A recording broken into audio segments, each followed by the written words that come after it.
الحبيب والذي ترجى شفاعته لكل هول من الأهوال مقتحم يا رب بالمصطفى بلغ مقاصدنا واغفر لنا ما مضى يا واسع فهو الذي ثم معنه وصورته ثم اصطفاه حنيئا بارئ النسم يا رب بالمصطفى بلغ مقاصدنا. Bismillahirrahmanirrahim. Assalamualaikum warahmatullahi wabarakatuh.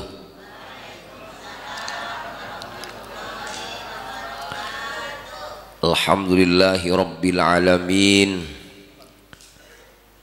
Wa bihi nasta'inu ala umurid dunya waddin. Wassalatu wassalamu ala ashrafil anbiya'i wal mursalin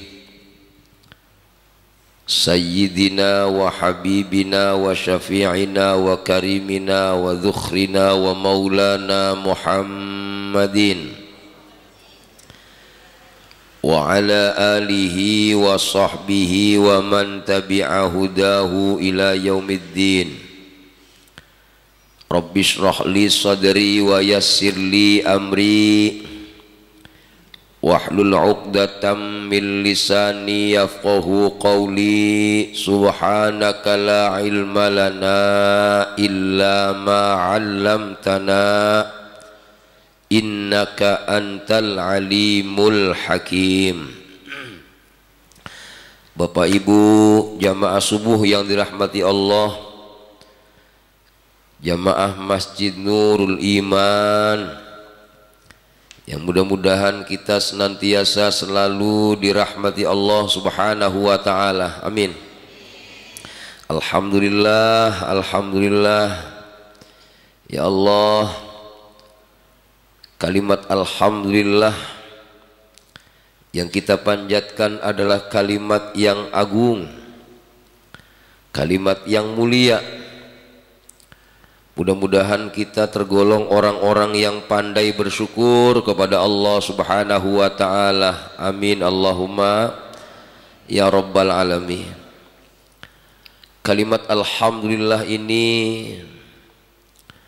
kalimat yang muncul di awal kita membaca Al-Quran. Pertama kali kita buka Bismillahirrahmanirrahim. Alhamdulillahi rabbil alamin. Bukan sekedar itu, kenapa Al-Quran segitu luasnya, kenapa Al-Quran segitu tebalnya. Awalnya alhamdulillah, ternyata bukan karena awal Fatihah doang mengucapkan ada ucapan alhamdulillah, tapi ketika Allah menciptakan langit dan bumi, ternyata dalam Al-Quran didahului dengan alhamdulillah. Alhamdulillahi fatiris samawati wal ard ja'ilil malaikah. Allah menciptakan langit dan bumi, bahkan Allah Subhanahu wa ta'ala menjadikan malaikat. Itu awalnya adalah alhamdulillah. Bahkan ketika ahli surga ada di gerbang surga, insya Allah kita semuanya akan nyampe ke sana. Amin. Ya, kita belum ini. Insya Allah nanti nyampe ke sono. Amin. Amin ya robbal. Coba inget-ingetin nanti kalau kita nyampe di sono bener ora apa yang saya sampein nih. Ya, nanti di WA ya, alam sampai sono ya. Iya, kasih informasi, bener Ustadz katanya begitu kan.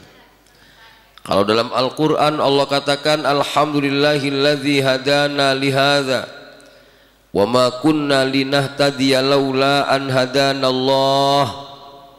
Itu kita ucapkan saat kita ada di depan gerbangnya surga. Ya, segala puji bagi Allah yang telah menunjukkan kita kepada tempat ini. Wa ma kunna linahtadiya laula an hadanallah. Kalau bukan karena hidayah Allah, kita enggak akan nyampe ke tempat ini. Itu nanti. Kapan, Bu? Ketika ada di depan surga. Nanti bisik-bisik no PRT.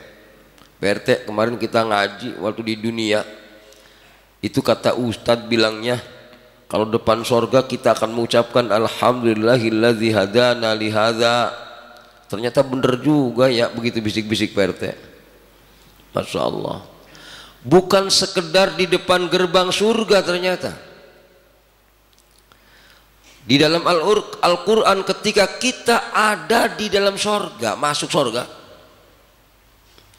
da'wahum fiha subhanakallahumma wa tahiyyatuhum fiha salam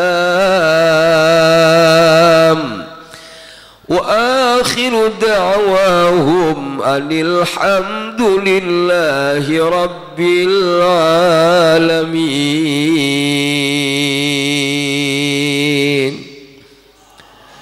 Iya. Wa akhiru da'wal mu'minin, atau ciri-ciri doa yang mustajab, ya, ciri-ciri doa yang mustajab akhirnya adalah alhamdulillah. Ternyata akhir doa ini, akhir doa orang-orang yang di dalam surga, ternyata amalannya adalah alhamdulillah. Maka pagi hari ini mari jangan keluhin apa baik, kita ucapkan pertama-tama bahkan yang utama alhamdulillah. Mudah-mudahan kita tergolong orang yang ahli surganya Allah subhanahu wa ta'ala. Amin. Salawat dan salam kita sanjungkan kepada baginda Rasul Muhammad sallallahu alaihi wasallam, pada semua keluarganya, semua sahabatnya, serta seluruh pengikutnya ila yaumil qiyamah. Amin Allahumma ya rabbal alamin. Bapak Ibu, kita akan mempelajari surah Al-Ma'un, ya. Kalimat Al-Ma'un, surah ini dikatakan Al-Ma'un ternyata mengambil dari ayat terakhir, wa yamna'unal ma'un. Apa ma'un di sini? Orang-orang yang memberi bantuan, ya. Orang-orang yang memberi bantuan itu dikatakan al-ma'un, ya. Berarti orang yang bantu namanya al-ma'un. Bapak yang bantu, Bapak Ma'un. Anda di sini Bapak Ma'un ya? Ya begitu kan? Berarti begitu kan ya? Artinya kenapa surat ini dikatakan Al-Ma'un? Ternyata ngambil ayat ke-7. Mari sebelumnya, ya Allah, luar biasa. Kalau ingat dalam hadis Nabi Muhammad sallallahu alaihi wasallam, di saat di satu majelis kita baca Al-Quran, memberesi Quran bareng-bareng, insya Allah kita semua diberikan sakinah oleh Allah, diberikan ketenangan oleh Allah, diturunkan rahmat oleh Allah SWT. Mari kita ikuti bacaan saya membaca surah Al-Ma'un sebelum kita kupas materi surah ini. A'udzu billahi minasy syaithanir rajim. Sama-sama.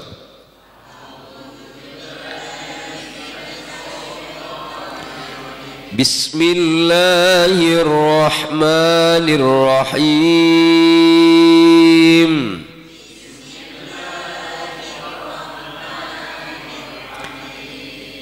أرأيت الذي يكذب بالدين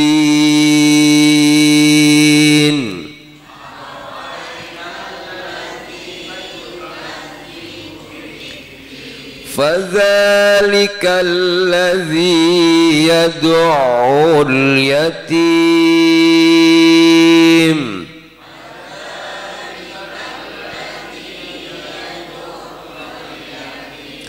ولا يحض على طعام المسكين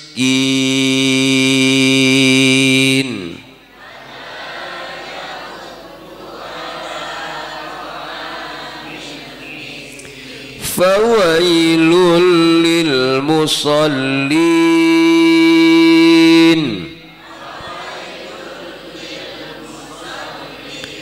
الذين هم عن صلاتهم ساهون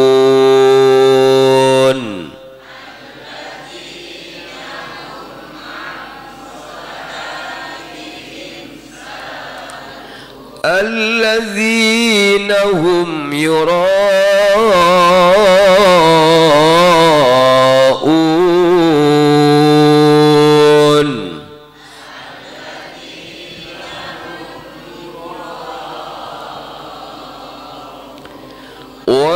ويمنعون الماعون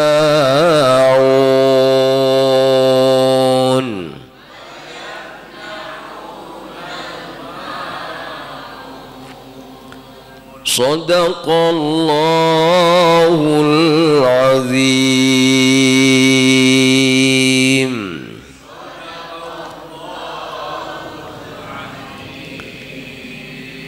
Alhamdulillah, alhamdulillah.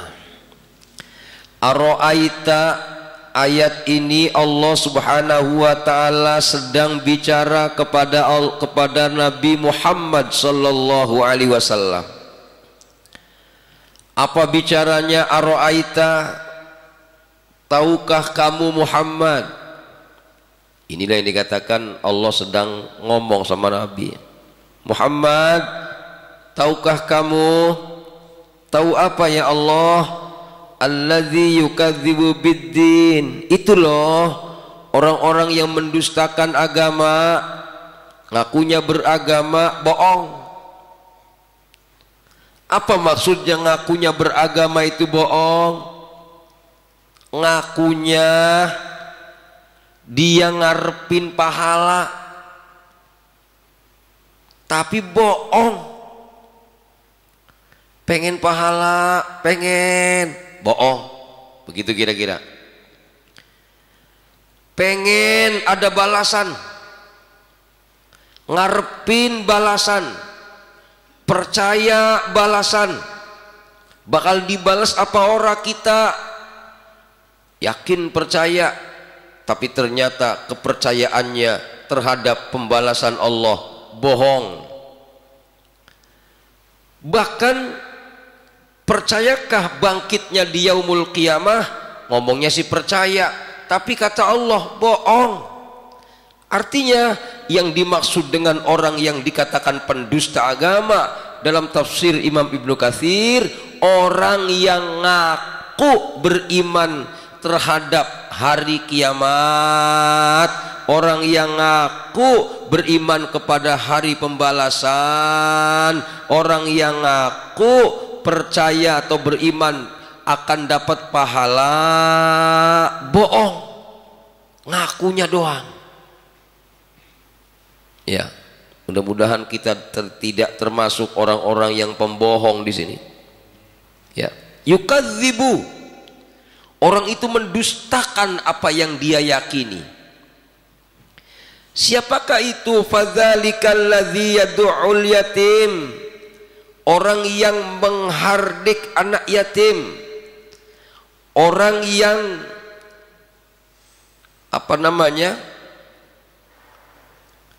menguasai anak yatim, orang yang memaksa anak yatim, orang yang mengalahkan anak yatim.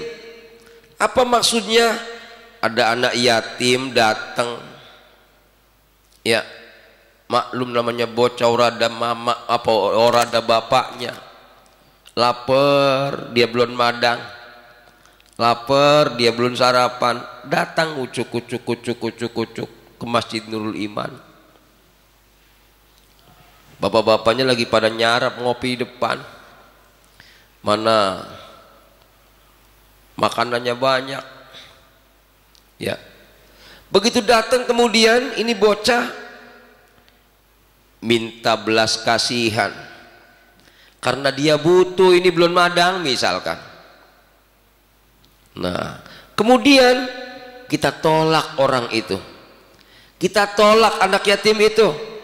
Bahkan maaf, di saat anak yatim itu kita bentak, itulah yang dikatakan orang-orang yang menolak, itulah orang-orang yang menghina, itu adalah orang-orang takabur yang sombong kepada anak yatim, yang dikatakan dalam ayat ini fadzalikal ladzi yad'ul yatim. Kalau dijelaskan dalam tafsir tahlili semacam itu, artinya kalau ada anak yatim butuh, kalau ada anak yatim datang minta bantuan kita, kita nggak usah arogan, nggak usah sombong, mentang-mentang masih ada bapaknya, mentang-mentang masih ada emaknya kita, lah dia ora, kita tolak pinggang nolak dia, ngerti ya? Hei, jangan mentang-mentang punya menyuruh orang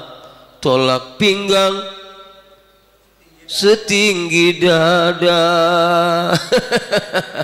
Maksudnya apa? Kalau ada orang-orang kayak gitu jangan disombongin kitanya, gitu tuh. Kalau emang orang ada, ya tinggal bilang bae maaf ya deh lagi engkak, walaupun jangan bohong juga. Ngerti maksudnya bohong? Ngaku engkaknya, emang dibilang enggak ada ya ada, tapi bilangnya kagak ada. Di sini tidak bentak, tidak nolak, kita rangkul mereka. Jadi kalau kita kaitkan dengan anak yatim yang dijelaskan dalam tafsir Imam Ibnu Katsir, tafsir tahlili semacam itu. Kenapa masalahnya hadirin yang dirahmati Allah Subhanahu wa taala ini? Maaf nih, kalau dalam tafsir Imam Ar-Razi itu dikatakan subhanallah, anak yatim. Kalau dalam tafsir Imam Ar-Razi, siapa yatim di situ katanya? Di antaranya cerita tentang Rasulullah ketika nikah sama Khadijah, katanya punya anak yatim namanya Halah. Makanya suaminya Siti Khadijah itu dulu konon katanya dikatakan Abu Halah. Ceritanya pas nikah sama Siti Khadijah, ternyata karena pengantin baru dipisahin tuh anak yatim dari emaknya. Ya, ternyata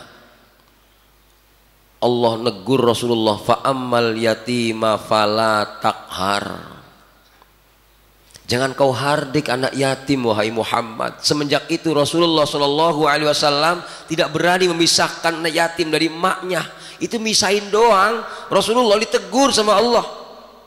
Apalagi ada janda masih cakep, misalkan Pak RT itu ya kan, ambil bocah apa, ambil maknya doang, bocahnya dilepasin baik agar dieroin ya, Pak RT itu mah ya Pak RT apa bukan ya? Iya, Masya Allah. Walaupun dalam penafsiran yang lain, maaf, yatim di sini bisa jadi orang yang bukan yatim yang kita kenal. Apa itu? Bini kita. Bini kita waktu kita nikah kan punya mertua, kita masih hidup. Iya, masih hidup. Ngapa? Tapi ketika kita sudah ambil dia, Maka dalam tafsir Imam Ar-Razi itu sama saja dengan anak yatim. Ya. Kenapa? Saya tanya sama emak-emak nih. Bu, waktu masih belum punya laki, minta duit sama baba enak ora?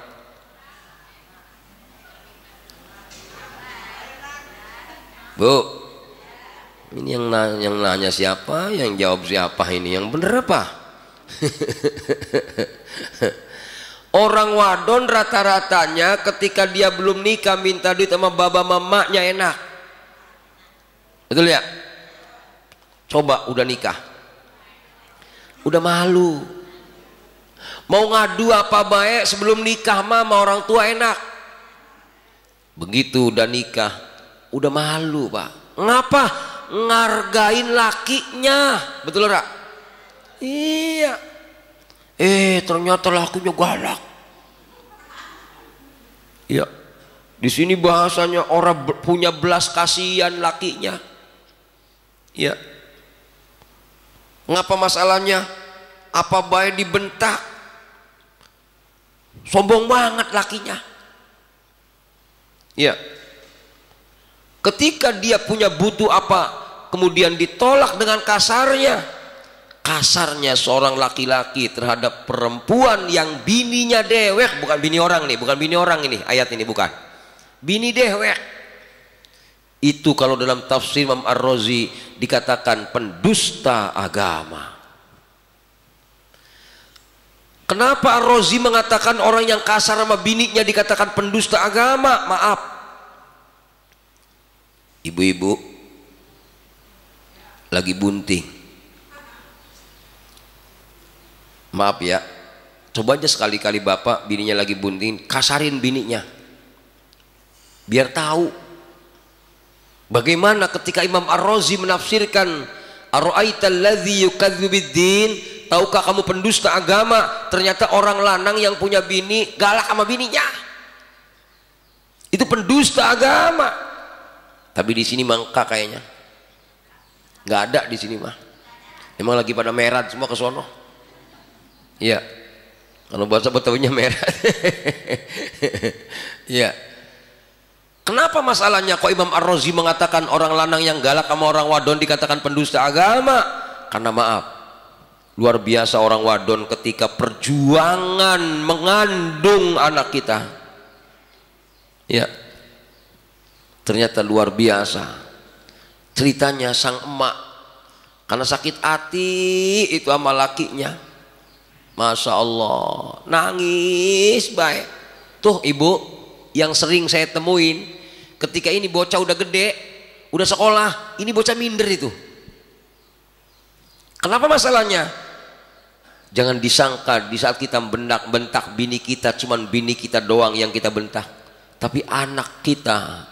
Kalau dalam tafsir Imam Ar-Razi dikatakan anak itu ketika kita keras sama dia, maka kita sama saja menurunkan IQ anak 3-7 grade.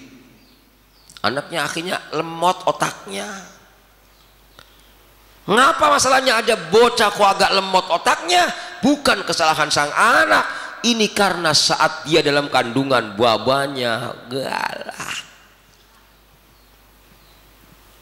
Jadi nanti kalau ada anak langsung ngajinya susah, yang salahin siapa bu?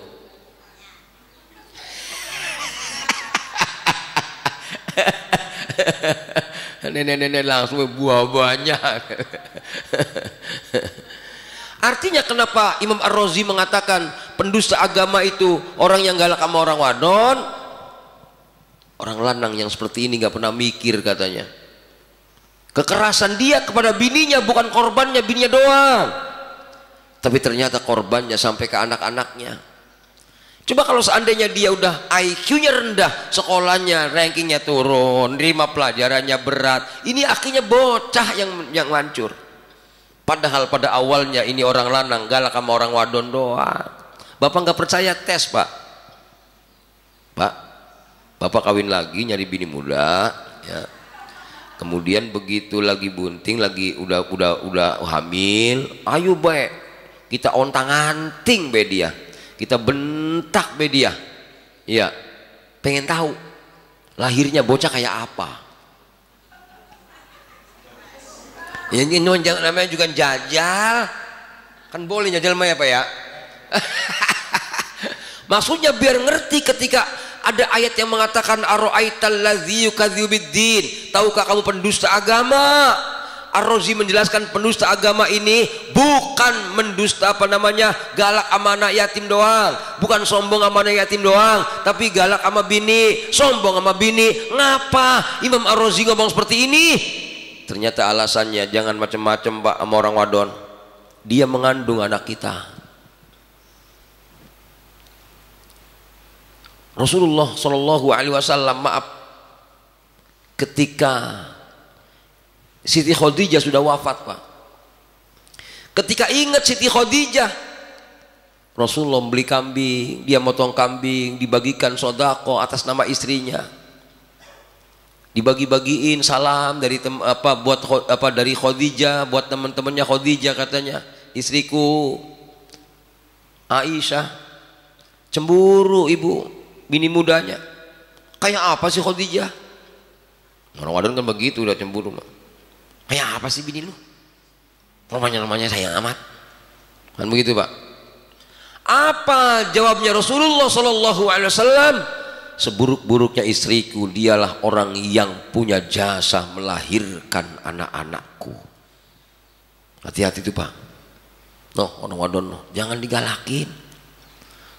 Kalau udah nggak, bukan berarti gini, kalau udah nenek-nenek udah nggak bunting lagi, bodoh. Ya, nggak masalahnya segitu nenek-neneknya awalnya kan dia cakep dulu zamannya Soeharto. Iya, zamannya Soeharto. Kata orang Betawi mah enakan zaman Soeharto ya. Ya, ngapa masalahnya? Ya iya, kita emang gigit sate masih enak, gigi masih utuh. Zaman Soeharto mah, iya, makan kacang masih enak, gigi masih utuh. Lah zaman Jokowi gigi udah pada bolong, kita makan kacang kayak main bola. Iya, orak. bisa lama-lama telan beda gol dah, penalti, tendangan langsung itu ya.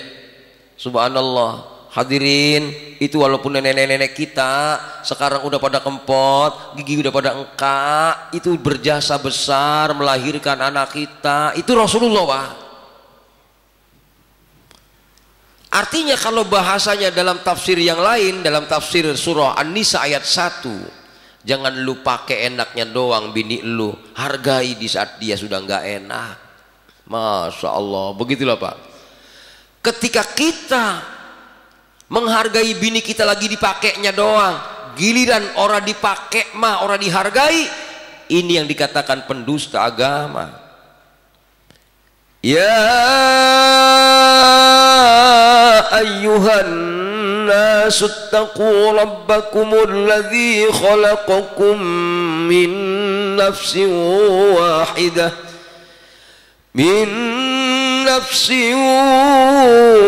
واحدة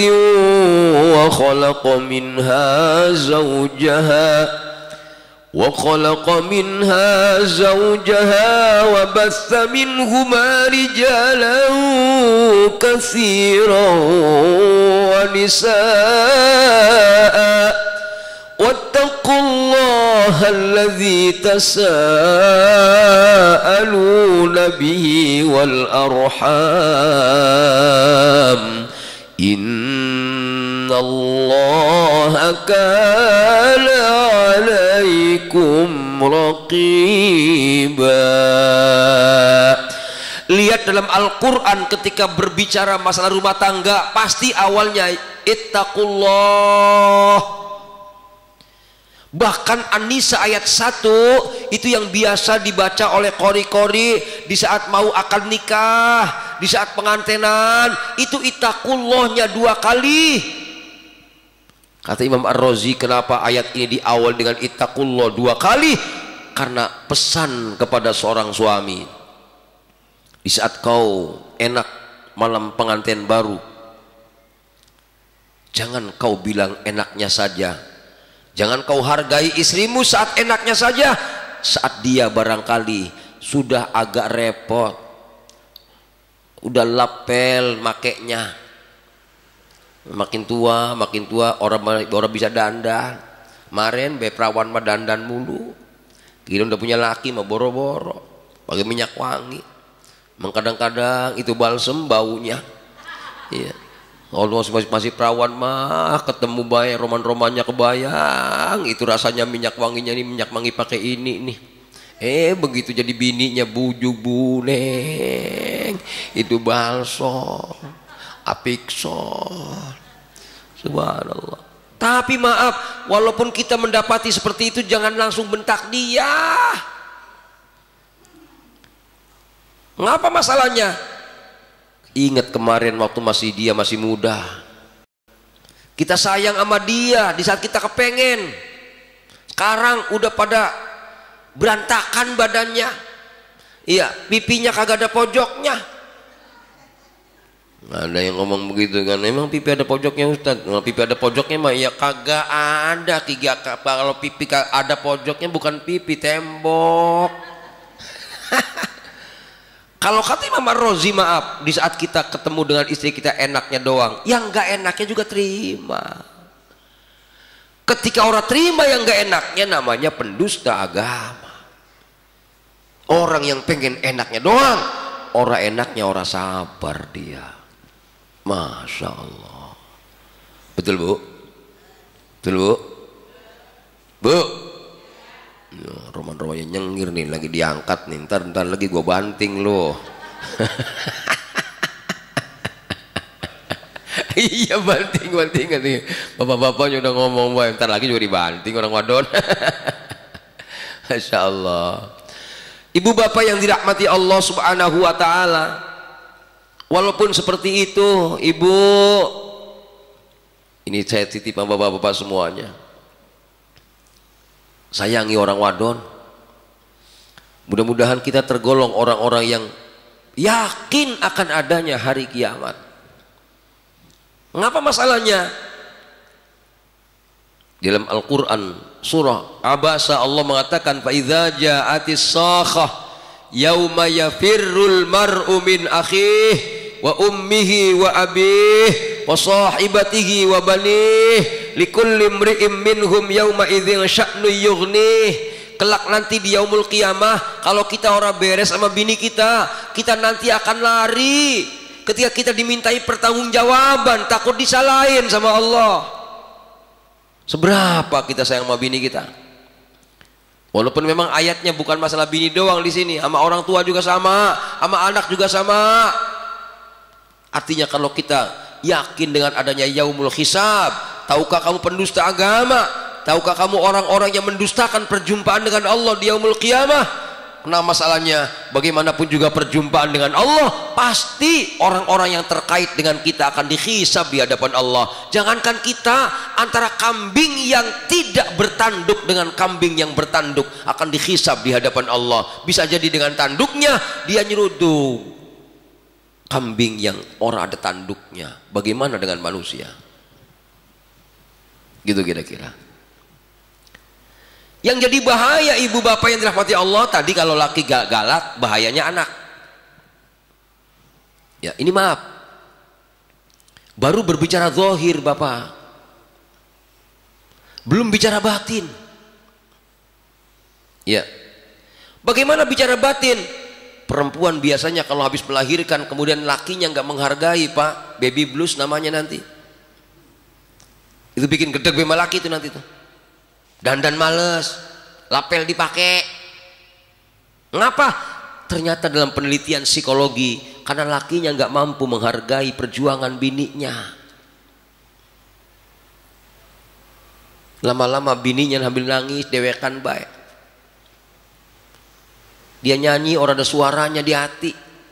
Pulangkan saja aku pada ibuku, atau ini nenek-nenek apa sih hafal ya? Saya pikir iya, subhanallah. Artinya kalau kata guru saya pak, Saya punya guru di Kulon itu, Ki Mufasir itu. Waktu saya lagi istri saya, bukan saya, istri saya ngandung anak saya yang ke-5. Anak saya banyak walaupun kecil juga. Jangan lihat orangnya. Jangan lihat orangnya. Subhanallah. Apa pesan guru saya? Siapin emas, nabung emas. Kalau ketika istri lagi hamil, begitu lahir kita kepelin emas tuh bini kita. Begitu, Bu. Itu kata guru saya. Saya tanya sekarang, ibu-ibu jamaah Nurul Iman, itu ada orang yang ketika ngelahirin bocah kepelin emas. Ora bakal, Ibu. Ngapa masalahnya? Emas nggak bisa dikepel, kegedean.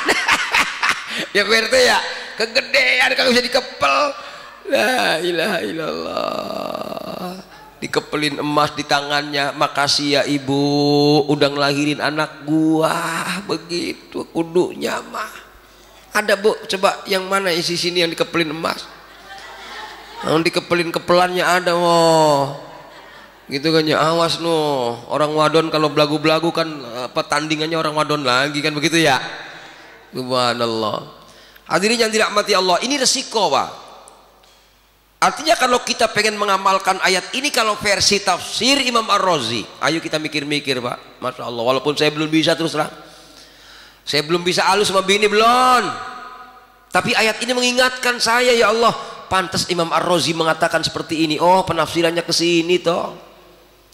Apalagi maaf Bapak Ibu, kalau ngelihat penafsirannya tadi Imam Ibnu Katsir, yatim di sini orang yang ada bapaknya, belum balik dia. Ngapa masalahnya? Subhanallah. Bapak Ibu mungkin tahu siapa Nabi Yusuf? Ya. Nabi Yusuf bapaknya siapa namanya? Nabi Yakub. Ya. Saudara-saudara Nabi Yusuf banyak, maaf. Nabi Yusuf dijeblosin di sumur. Sama siapa itu? Saudaranya dewek. Coba. Kalau dalam kitab-kitabnya ulama, dulu waktu saya kecil ngaji kitab Qurratul Uyun, dibedah di sana, ternyata kenapa saudara-saudara pada berani sama adeknya dewek? Ternyata alasannya awalnya itu karena keluarga Nabi Yakub itu senang dengan makan kambing guling. Kalau orang Arab itu kalau maulid Nabi itu di pinggir-pinggir pantai itu pada serokolan itu, makanya kenapa mereka katakan maulid Nabi bid'ah, itu pesta-pesta sebenarnya awalnya. Kambing guling. Ternyata Nabi Yakub dan keluarganya makan kambing guling ini dibakarkan, baunya kemana-mana. Tetangganya yang menghirup bau itu ternyata yatim. Begitu ceritanya. Lapar kebetulan, nangis. Ingat ketika anak yatim sudah nangis, bergoyang aras, bergetar aras. Ada apa ini? Ada bocah yatim lapar ternyata. Ternyata kesalahan Nabi Yakub yang walaupun bukan kesalahan seperti kita manusia biasa. Ketika dia makan enak, ternyata ada anak yatim yang lapar. Kemudian dia nangis, minta makan sama maknya engkau, minta makan sama neneknya engkau. Ternyata dari situ kemudian Allah jadikan keluarga Nabi Yakub saling musuh kepada adiknya, yaitu Nabi Yusuf alaihi salam, hingga akhirnya diculik. Adiknya dewek diculik, ngakunya dimakan serigala, karena padahal dimasukin ke sumur, hingga akhirnya Masya Allah itu Nabi Yusuf hilang. Betul ya? Kemudian subhanallah Nabi Yakub diceritakan nangis mulu, saking lamanya dia nangis sampai buta. Konon katanya dalam sejarah di antaranya Nabi yang sholatnya tengok-tengok ketika sholat, Nabi Yakub karena dibikin kangen sama Allah luar biasa sama anaknya. Kenapa Nabi Yakub dibikin kangen semacam itu sampai nangis mulu sampai buta matanya? Tadi kesalahannya karena ternyata dia pernah makan enak anak yatim, ada yang lapar, padahal dia nggak tahu, ibu nggak tahu. Bukan karena ngusir, bukan, nggak tahu. Ini kesalahan Nabi tidak sama dengan kesalahan kita. Kalau kita orang tahu nggak ada hisab, Nabi orang tahu dihisab, masya Allah, luar biasa. Hingga akhirnya Nabi Yakub bertafakur mohon ampun kepada Allah Subhanahu wa taala. Ternyata di dalam Al-Qur'an itu ada penjelasan nanti itu. Ada ayat wattabi' millata Ibrahim hanifa. Ya, ayat ini asbabun nuzulnya adalah Nabi Muhammad ketika hijrah ke Madinah, Bapak Ibu, itu orang-orang Yahudi mengatakan, apaan katanya, ngakunya Nabi makan daging kambing. Begitu ceritanya. Kami orang Yahudi nggak boleh katanya. Apa kata Allah? Bukan nggak boleh, boleh. Halalkan yang dihalalkan Allah, haramkan yang diharamkan Allah. Orang boleh bukan karena aku ngelarang, tapi nenek moyang kamu yang bernazar. Siapa nenek moyangnya? Nabi Yakub. Tuh. Bagaimana Nabi Yakub bernazar? Tobat Nabi Yakub, ya Allah kesalahan saya apa? Kenapa terjadi anakku sampai diculik sama abangnya dewek? Kangennya luar biasa sampai nangis. Bagaimana ibu-ibu kalau nangis? Bu? Gimana? Subhanallah, ku menangis, menangisku karena rindu.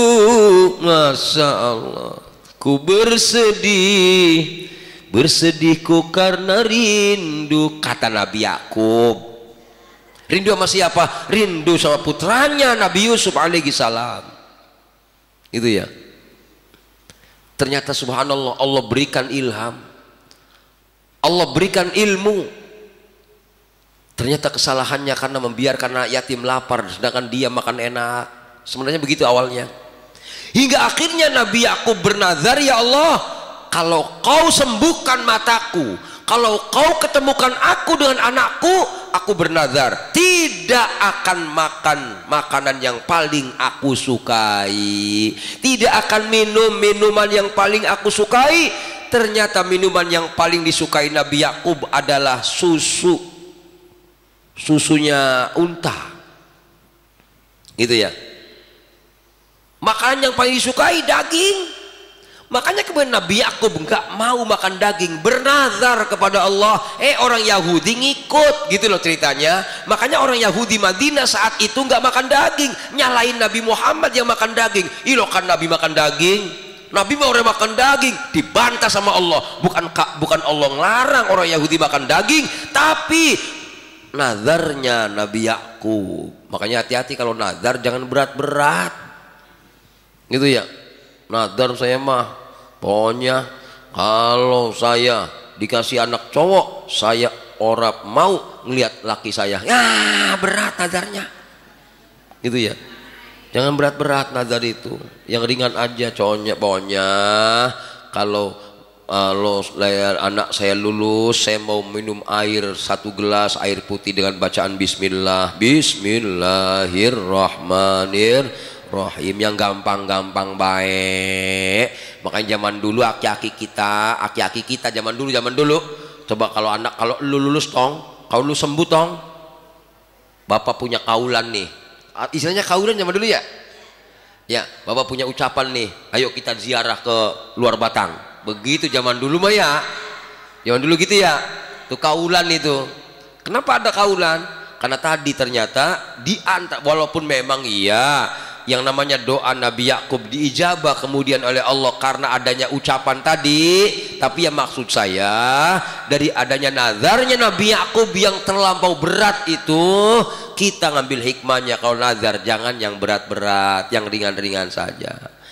Dari sini Bapak Ibu, artinya maaf, masalah anak yatim jangan dianggap sepele. Walaupun nih amal anak yatim itu terlampau kecil sebenarnya. Ada amalan-amalan yang malaikat cemburu ngelihat pahalanya. Apa sih sebenarnya? Yang dicemburi malaikat apa sih? Maaf, sholat jamaah, malaikat sampai pengen jadi manusia saking banyaknya pahalanya. Ya, sayang sama tangga, ngasih minum orang, ya, nganter jenazah, nengok orang sakit. Ada orang pada berantem, jangan dikomporin, nanti jadi kompor meleduk. Betul ya? Itu pahala-pahala gede itu.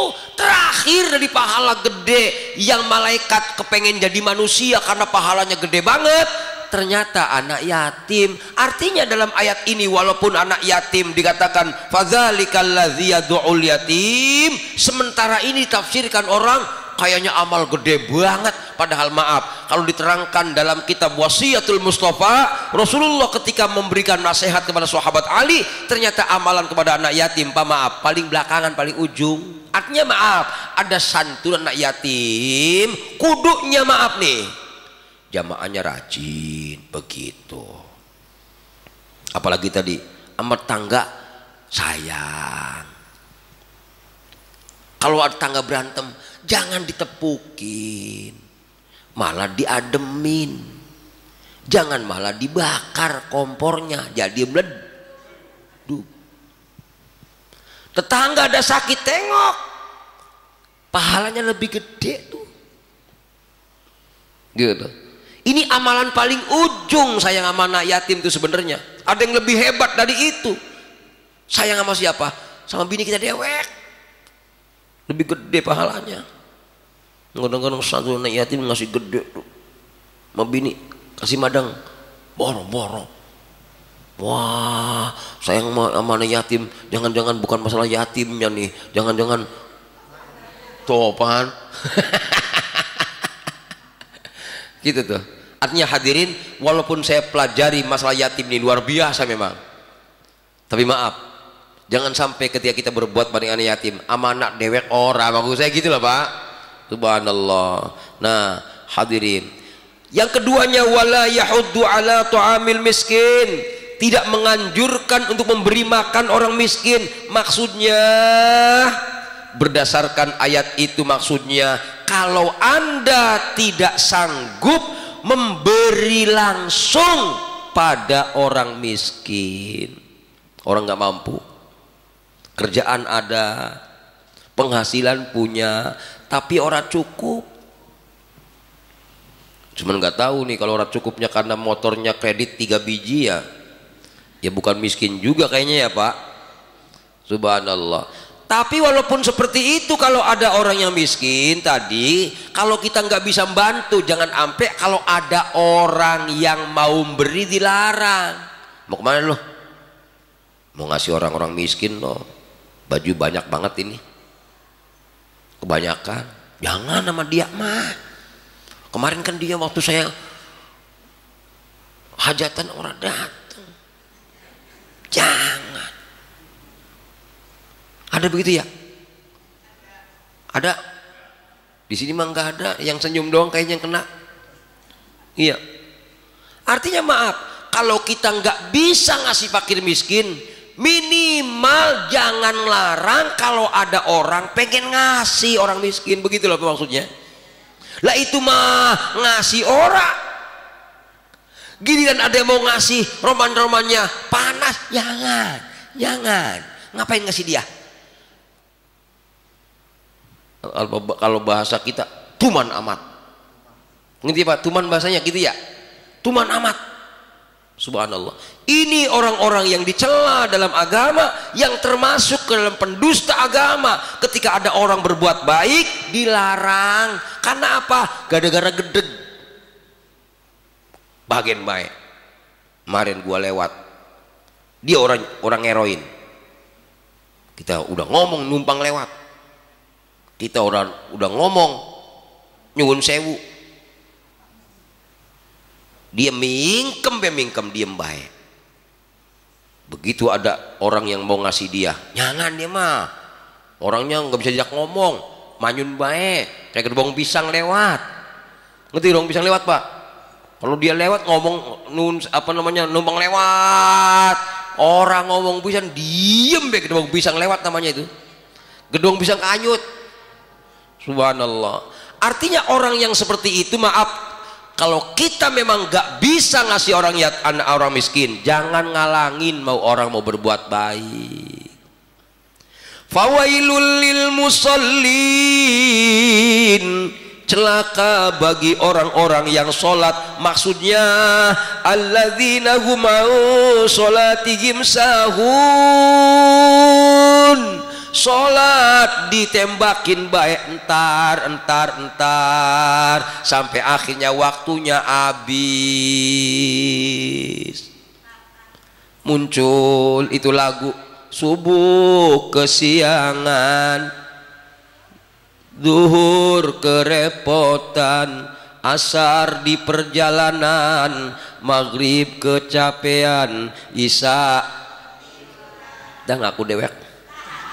Iya, sahun di sini ada pendapat ulama yang mengatakan orang yang biasa sholat kemudian ngulur-ngulur waktu sholat hingga akhirnya keluar dari waktu sholat, atau orang yang wajib sholat orang sholat, atau ada yang mengatakan sahun di sini maksudnya diartikan orang yang melalaikan sholatnya. Maksudnya melalaikan sholatnya orang yang sholatnya cuman di lidah doang, orang nyampe ke hati, badannya doang yang ruku, hatinya orang ruku. Allahu Akbar. Kunci motor di sono. Iya, itu berarti badannya sholat, hatinya ora. Di sini banyak ora, nggak ada di sini mah, lagi ngaji sih, nggak lagi pada ngaji. Kalaupun sholat, maaf, alladzina hum yuraun, mereka sholatnya karena ria. Maksudnya ria, ada orang dia sholat kagak ada orang, rajin amat dia, rajinnya bang lagi ada orang doang, kagak ada orang mah rajin. Itu orang ria namanya. Sholatnya karena mengharapkan pujian orang, ingin mempertontonkan kebaikannya, bukan karena dia betul-betul ingin berbuat baik kepada Allah. Na'udzubillahi min. Inilah ciri-ciri orang munafik sebenarnya. Nah, wa yamna'unal ma'un, dan enggan memberi bantuan, bantu orang. Masya Allah. Hadirin yang dirahmati Allah, artinya dari sini banyak pelajaran pagi hari ini. Hati-hati sama anak yatim, hati-hati anak yatim kita yang di rumah, siapa bini kita, itu kan ya.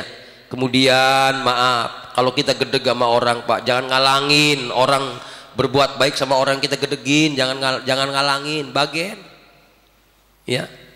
Kalaupun bisa bantu, mudah-mudahan bantu kita ya, termasuk diantaranya kemudian jagalah sholat kita ya. Masya Allah, berjuang bagaimana menjaga sholat kita. Ngapa masalahnya? Sebelum kita disolatkan nanti ya. Mudah-mudahan ya Allah ya Rahman, walaupun saya katakan ini berat Bapak Ibu, saya sendiri mengatakan berat, saya orang biasa masih berat sholat itu, tapi yang pasti kata Allah, wa'mur ahlaka bis sholati wastabir 'alaiha la nas'aluka rizqa nahnu narzukuka. Kalau kita pengen luas rizkinya, Imam Nawawi dalam kitabnya Syarah Qatul Gawais mengatakan, kalau anda pengen gampang rizkinya, pengen luas rizkinya, amalkan satu, tegakin sholat ya. Yang kedua, banyakin sholawat. Yang ketiga, banyakin istighfar. Yakin itu diantara 3 cara untuk luasnya rizki. Makanya tadi kenapa sampai diceritakan bagaimana resiko dengan anak yatim, rizkinya sempit jadinya. Nah, mudah-mudahan pagi hari ini, ayo kita bismillah, niat ya Allah bimbing kami biar kami bisa sholat bener ya. Mudah-mudahan kami bisa berbuat baik pada siapapun, amin. Mudah-mudahan ini pertanda bahwa kita orang-orang yang beriman kepada Allah, beriman kepada yaumul akhir, amin ya rabbal alamin. Al-Fatihah. A'udzubillahi minasyaitonirrajim. Bismillahirrahmanirrahim. Alhamdulillahirabbil alamin arrahmanir rahim maliki yaumiddin. Iyyaka na'budu wa iyyaka nasta'in ihdinas siratal mustaqim siratal ladzina an'amta 'alaihim ghairil maghdubi 'alaihim waladdallin. Amin. Kita akhiri dengan kafaratul majlis. Subhanakallahumma bihamdika asyhadu an la ilaha illa anta astaghfiruka wa atubu ilaik. Assalamualaikum warahmatullahi wabarakatuh. Sallallahu